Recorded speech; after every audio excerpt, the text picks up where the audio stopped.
Bueno, nosotras somos Lucía Agustinoy, Constanza Cordier y Victoria Duarte y vamos a estar presentando un análisis literario del cuento El alambre de púa, escrito por Horacio Quiroga, que es parte de la compilación de cuentos escogidos. Podría decirse que esta historia no cuenta con una gran cantidad de personajes, pero que cada uno tiene un rol de mayor o menor importancia o influencia en el desarrollo de los hechos.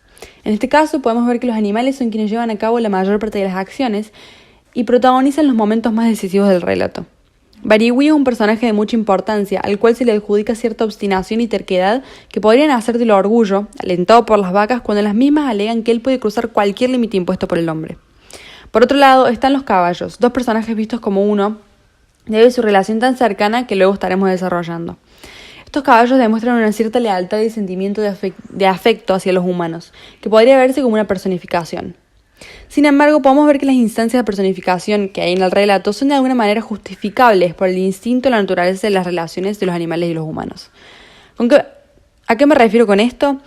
Por ejemplo, la obstinación del toro podría ser en realidad el instinto de supervivencia que genera que un animal quiera acercarse a consumir cualquier fuente de comida que tenga cerca.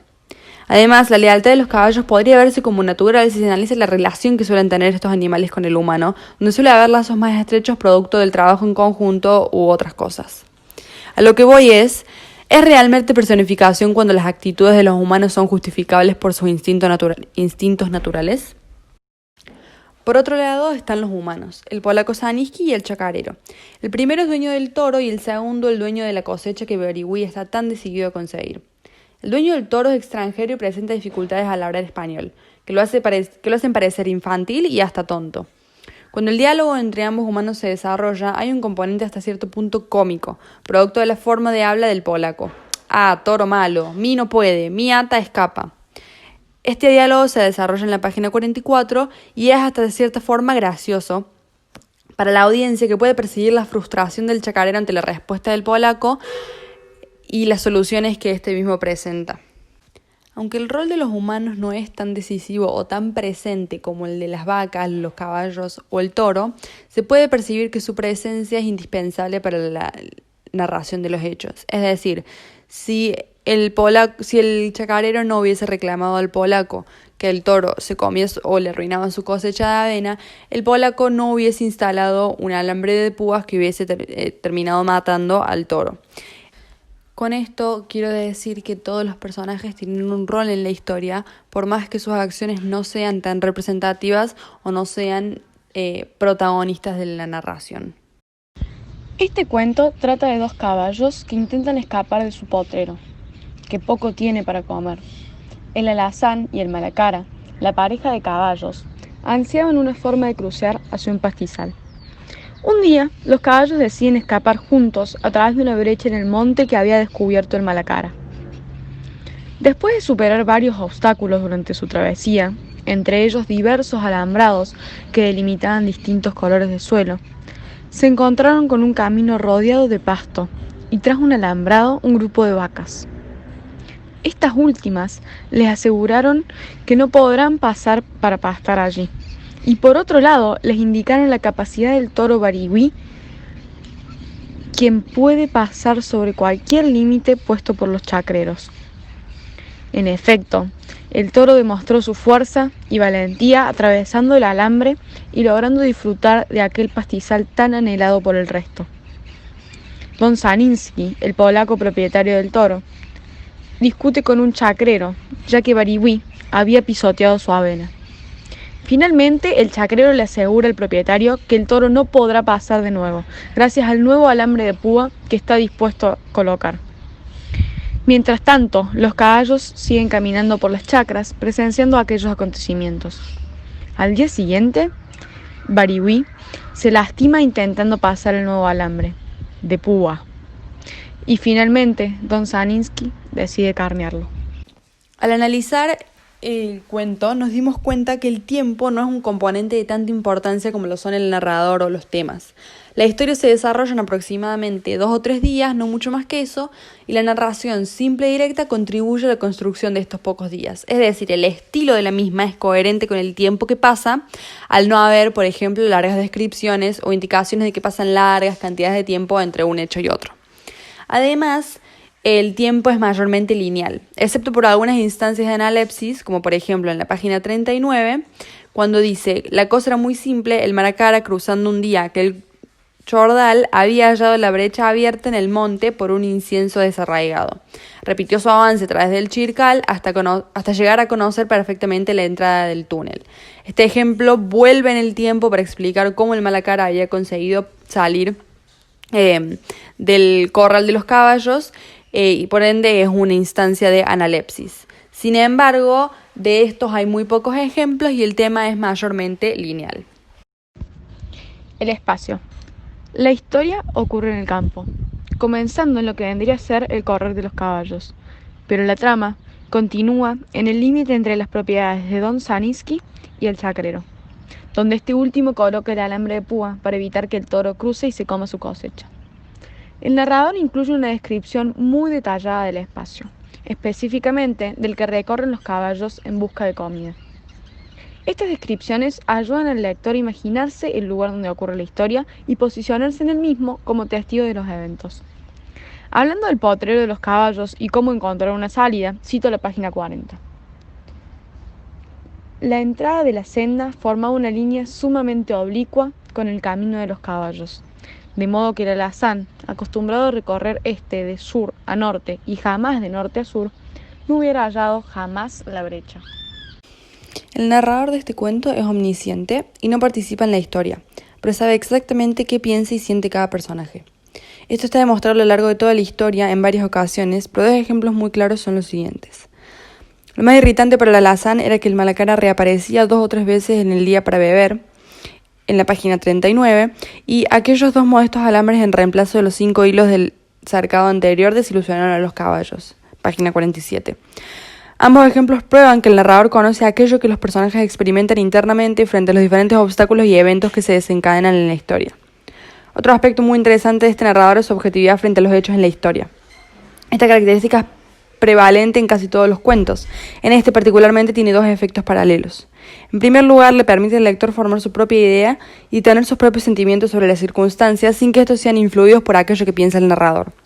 Sin embargo, el segundo efecto es, a nuestra manera de ver, más poderoso. La falta de sentimiento en la narración le agrega algo de siniestro y de oscuro a los hechos.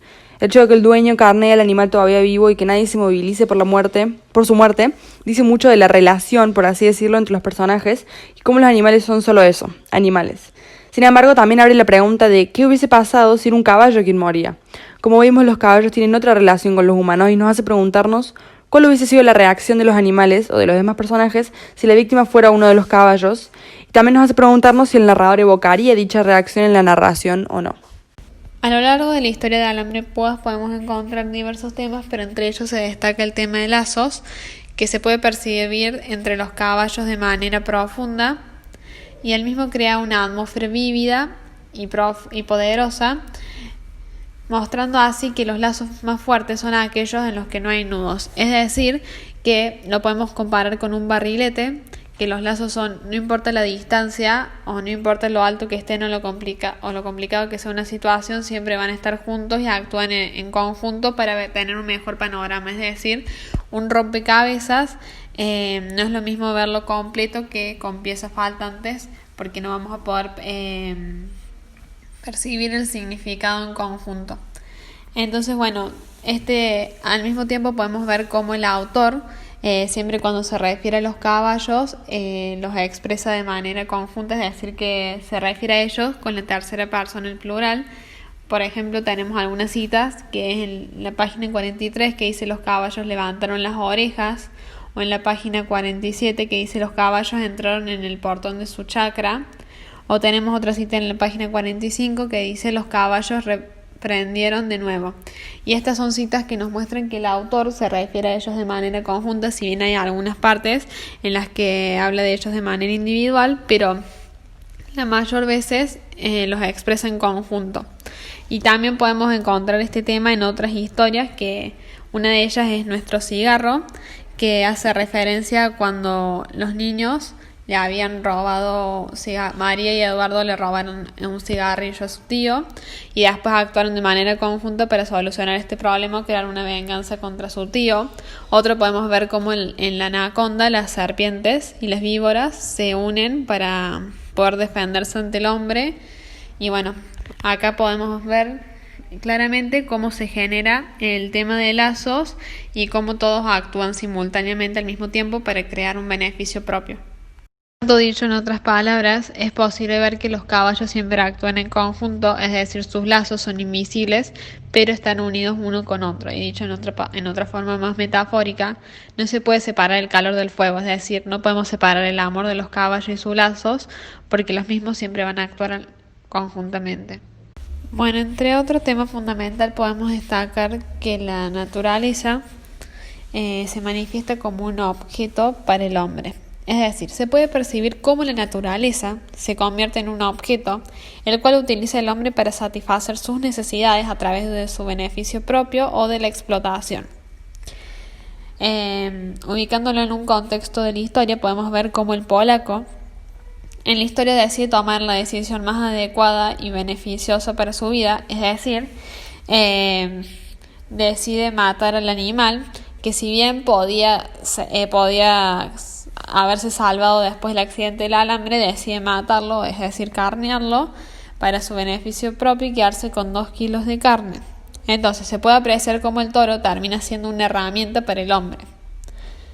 Y además el hombre se convierte en un individuo egoísta que no solo busca su bien propio, sino también que busca descuidar el bien de los otros y arrebatarle la mínima esperanza de vida del toro. Por lo tanto, en esa parte de la historia se manifiesta la mente humana como la protagonista, en donde el subconsciente, el egoísmo, el interés propio y represión se combinan y proyectan su visión en actos perjudiciales para la naturaleza.